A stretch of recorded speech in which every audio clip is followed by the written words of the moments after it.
Hey everyone, Chad here, and happy Easter Monday to you.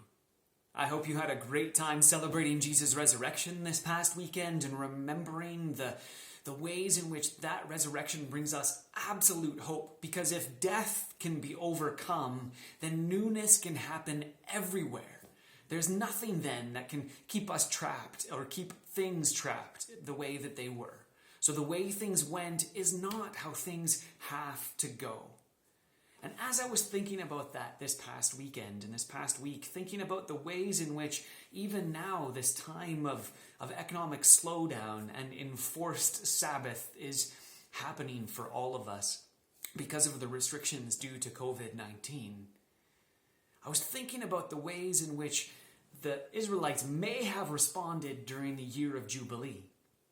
Now, the year of Jubilee was a kind of a seventh cycle of 7 years of Sabbaths, where every seventh year they would have Sabbath of the land, and the land would rest, and you would just collect what you wanted from it.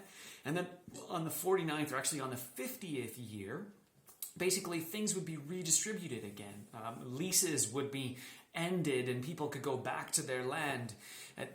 Servants or people that had had to kind of sell themselves into servitude for a certain amount of time would be released at that time. See, because they were only allowed to have Hebrew servants, particularly, for a time up until the next year of Jubilee. Same with land. Land was only sold up until the next year of Jubilee. So really, they were just leasing the land for that number of years, or they were paying for a certain number of years of service for someone in their household. But regardless, the year of Jubilee would have been like a big mortgage burning party then. There would have been this sense of release and of newness and of all kinds of opportunities. It also would have been a lot of disruption for people, as things that they used to use and rely on now had moved on into other things and were used by other people.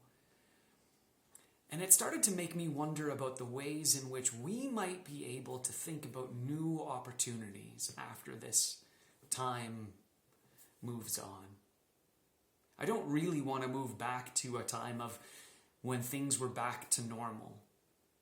There were major problems with the way that our society was integrated and worked then as well. Far too many people were being left behind in our economic systems. And far too many people were being left behind in our social systems. Social isolation was a major health concern not that long ago, which is why I don't really like the term that we use now as social isolation or social distancing. Really, we're just trying to physically distance ourselves from one another, not socially distance ourselves.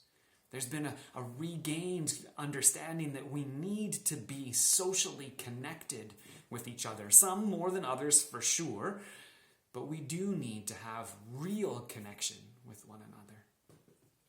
So as we go into this time of Eastertide, this time when we reflect on what it means that Jesus has been raised from the dead, may we trust and may we understand that there are new opportunities. And I encourage you to brainstorm, maybe with family members or with your kids or others, brainstorm ways that you want to see this world change. What might a new normal look like?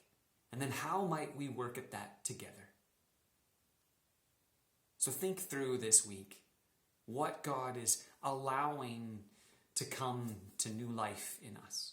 And how might you help work towards that newness? Remember, I'm praying for you. We're all in this together.